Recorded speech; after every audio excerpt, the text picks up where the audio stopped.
ஓம் நம சிவாய. வணக்கம். இன்றைக்கி நம்ம எதை பற்றி பார்க்க போகிறோம்னா ஆடிப்பெருக்கு.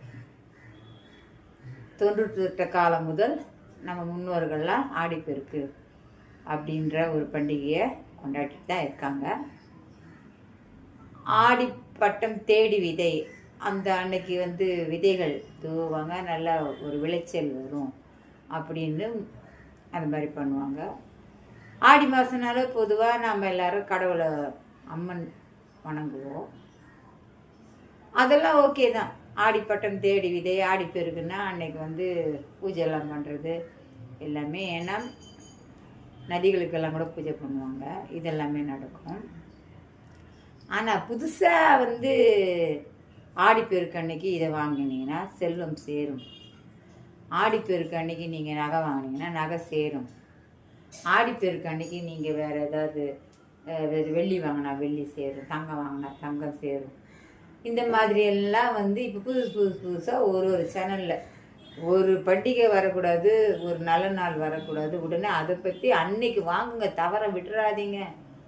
ஆடிப்பெருக்கு தவற விட்டுற போகிறீங்க, அன்னைக்கு இந்த மாதிரி பண்ணுங்க, இதெல்லாம் வாங்குங்க அப்படின்னு சொல்கிறாங்க.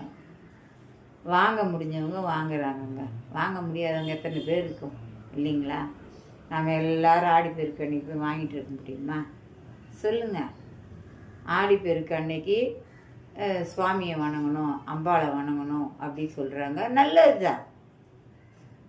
அன்னைக்கு நம்ம வணங்குறதுனால மட்டும்தான் நமக்கு சுபிக்ஷம் வரும், நம்ம நல்லா இருப்போம் அப்படின்ற ஒரு தாட் வரக்கூடாது. வருஷத்தில் இருக்கிற எல்லா வெள்ளிக்கிழமையும் எல்லா நாளும் நல்ல நாளே. எல்லா நாள்லையுமே நம்ம சாமியை கையெடுத்து வணங்குறதுனால ஒன்றும் குறைஞ்சி போயிட மாட்டோம்.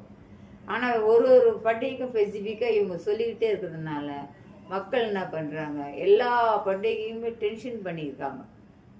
இதை வாங்கணும், அதை வாங்கணும், இது வாங்கணும், இப்படி அவங்க இதை வாங்கிறதுலேயே அவங்க லைஃப் போயிடுது. ஸோ அதெல்லாம் வேண்டாம். எப்பவும் போல் வெள்ளிக்கிழமையாக விளக்கேற்றுங்க, உங்களுக்கு கிடைச்ச ஒரு 2 புஷ்பம் வாங்கி சாப்பிட்டுங்க, கையெடுத்து வணக்குங்க. உங்களுக்கு எல்லா சௌகரியமும் எல்லா நன்மைகளும் பயக்கும். சரிங்களா? வணக்கம்.